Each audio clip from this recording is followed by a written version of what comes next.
নমস্কাৰ স্বাগতম জনাইছোঁ আসাম এডুমিনিয়ালৈ আমি আলোচনা কৰি আছিলোঁ ক্লাছ 9ৰ চেপ্টাৰ নাম্বাৰ 2 বহুপদ বা পলিনমিয়ালৰ ওপৰত এইটো হৈছে এইটো বিষয়ৰ 5 নম্বৰ ভিডিঅ' বাকীকেইটা ভিডিঅ' যদি তোমালোকে চোৱা নাই ডেছক্ৰিপশ্যন বক্সত গৈ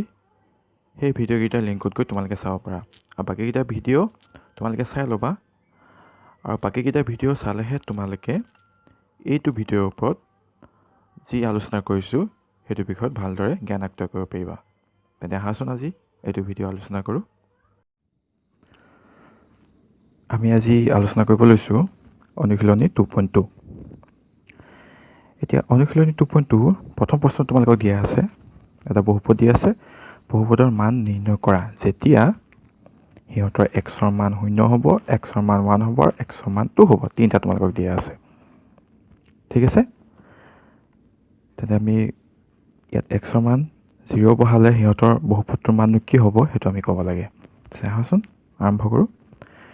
দিয়া আছে আমাৰ px 5x minus 4x square plus 3 বহুপদটো আমাৰ দিয়া আছে তেন্তে এক নম্বৰতে xৰ মান 0 হ'লে কিনো হয় চাওঁ আহাচোন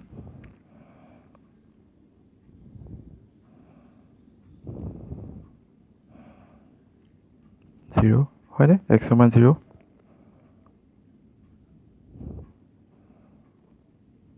0 স্কোৱাৰ ঠিকে আছেনে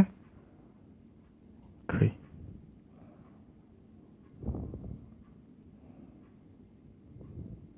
0 স্কোৱাৰ কৰিলে 0 হ'ব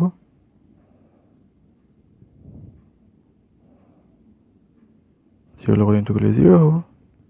শেষত গৈ থাকিলে কি 3 তেন্তে আমি যেতিয়া xৰ মান 0 হ'ব তেন্তে বহুপদটোৰ মান কি পালোঁ 3 ঠিক আছে আমি এতিয়া 2 নম্বৰটো কৰোঁ তলৰ বহুপদবোৰৰ প্ৰত্যেকৰ বাবে p0 p1 p2 নিৰ্ণয় কৰা দেখিছেনে xৰ মান 0 হ'লে কি হ'ব পাৰে xৰ মান y হ'লে কি হ'ব পাৰে xৰ মান 2 হ'লে নিৰ্ণয় কৰিব কৈছে চাৰিটা বহুপদ তোমালোকক দিয়া আছে প্ৰত্যেকৰে ইয়াৰো এই গোটেই তিনিটা উলিয়াব লাগিব 2 নম্বৰ 3 নম্বৰ 2 নম্বৰ চবৰে ঠিক আছে এতিয়া চাওঁচোন মই প্ৰথমতে 1 নম্বৰটো মই কৰোঁ 1 নম্বৰটো দিয়া আছে চলক y সেইকাৰণে y ৰ মান প্ৰথমতে p0 বহালেনো কি হ'ব আমি কৰি চাওঁ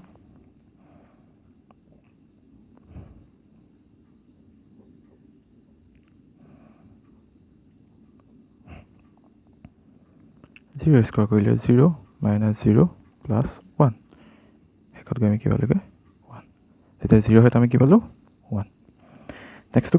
কৈছে আমাক p1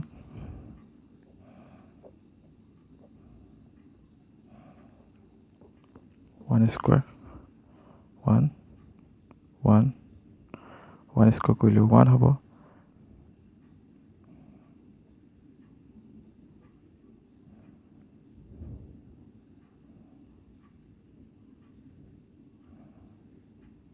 ঠিক আছে প্লাছে প্লাছ সিহঁতক প্লাছ কৰি দিলোঁ 2 হ'ল মাইনাছ 1 থৈ দিলোঁ 2 মাইনাছ 1 প্লাছে মাইনাছে মাইনাছ কৰিম 2 5 গ'লে 1 সেইটো 2টো ডাঙৰ আগত প্লাছ আছে ঠিক আছেনে এবাৰ আমি কৰিব লাগিব p2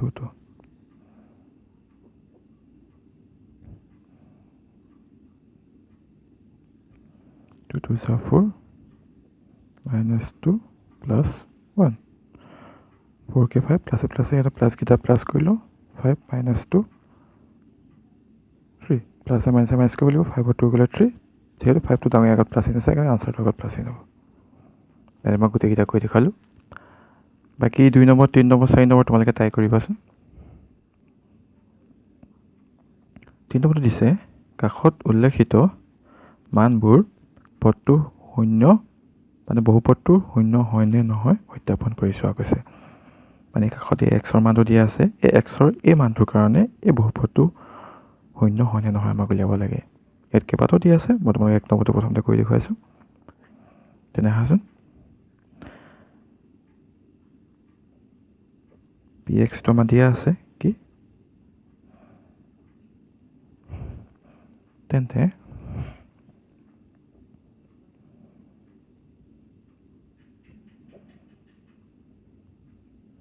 1/3 আমি উলিয়াই চাওঁ চাবাচোন ঠিকে আছে না হয় x কি হ'লে -1/3 তেনে আমি চাওঁগে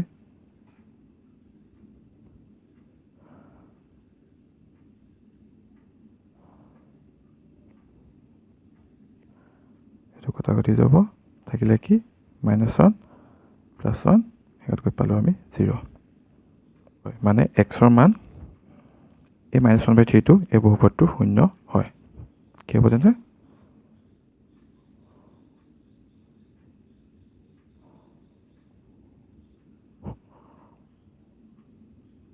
শূন্য হয় হয়নে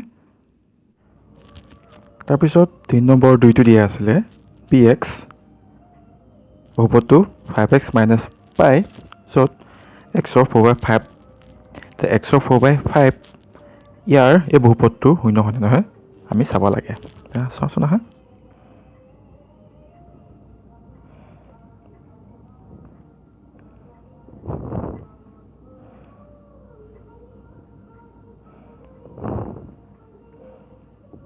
ঠিকে আছে নে চাচোন x ৰ মান কি 4/5 হ'ব 5 কটা কটি গ'ল থাকিলে কি 4 yes 4 লগত পাই মাইনাস কৰিলে কেতিয়া শূন্য নহয়গে তেন্তে এই x ৰ 4/5 এই মানটো এই বহুপদৰ শূন্য হয়নে তেন্তে বহুপদৰ শূন্য বহুপদটো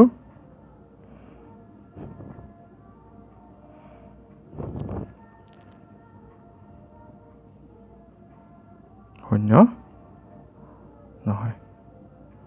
হয়নে তাৰপিছত 6 নম্বৰটো মই কৰি দিছোঁ 6 নম্বৰটো চোৱা দিয়া আছে lx + m বহুপদটো য'ত x ৰ মান m/-m/l এইটো এই বহুপদটো শূন্য হয় নহয় চাব লাগে তেনে চাওঁচোন আহা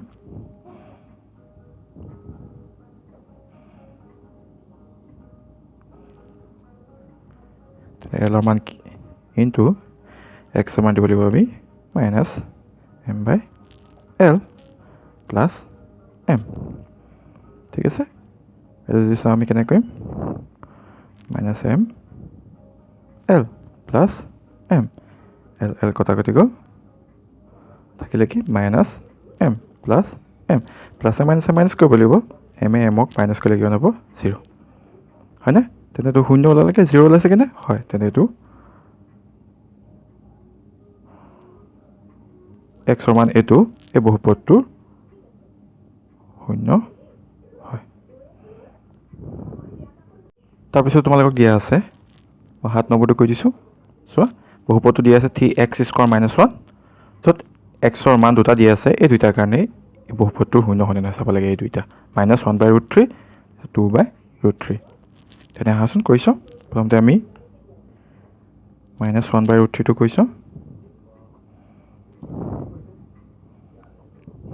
-1/√3 হ'ব হোল স্কোৱাৰ -1 ঠিক আছে নে কৰিলে কি হ'ব 3 স্কোৱাৰ কৰিলে ওপৰত কি হ'ব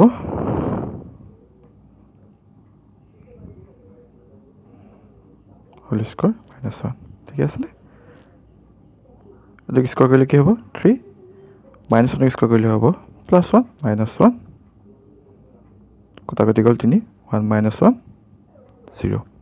তো শূন্য হয় না তেতিয়া ইয়াৰ শূন্য হয় -1/3 তা এইটো চাওঁ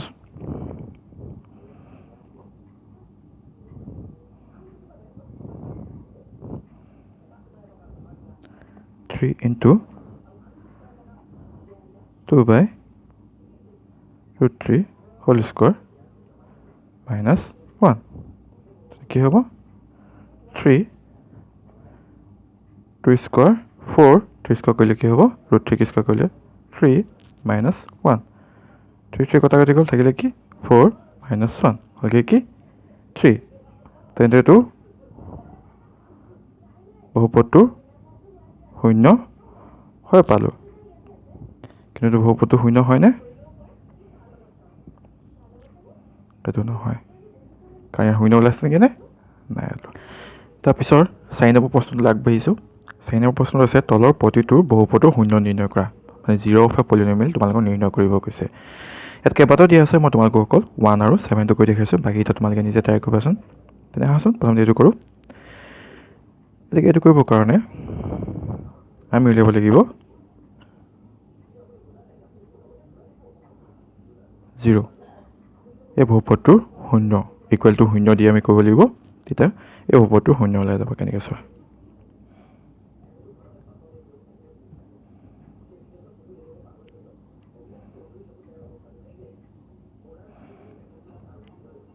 কাৰণ চলকৰ মানটোৱে হৈছে এটা বহুপদৰ চলকৰ মানটো হৈছে তাৰ 0 সেইকাৰণে চলকৰ মানটো আমি কি পালোঁ -5 তেনে এই বহুপদটোৰ 0 কি হ'ব -5 হ'ব 5ৰ 0 ঠিক আছে প্ৰথমতে আমি পাই গ'লোঁ কোনটো হয় -5টো হৈছে বহুপদটোৰ এটা 0 এইটো কৰিছোঁ আমাৰ একে চেম কিন্তু ইয়াৰ বহুপদটো দিয়া আছে cx + d য'ত xটো হৈছে চলক c ≠ 0 cdটো হৈছে এটা সংখ্যা কথা কৈছে ইয়াত তোমালোকে কিতাপত চালে গম পাবা কিতাপত চাবা cdটো হৈছে এটা সংখ্যা এইটো কোনো চলক নহয় ইয়াৰ চলক হৈছে xটোৱে সদায় মন কৰিবা এই cdটো এটা ধ্ৰুৱক বা কনষ্টেণ্ট হিচাপে আছে তেনে কৰিছোঁ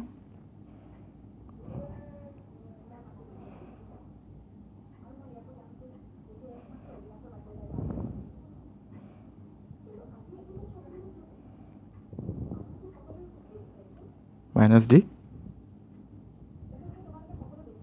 -d/c কি হয় xৰ মান পাই গ'লোঁ -d/c তেন্তে -d/c টো হ'ব cx + d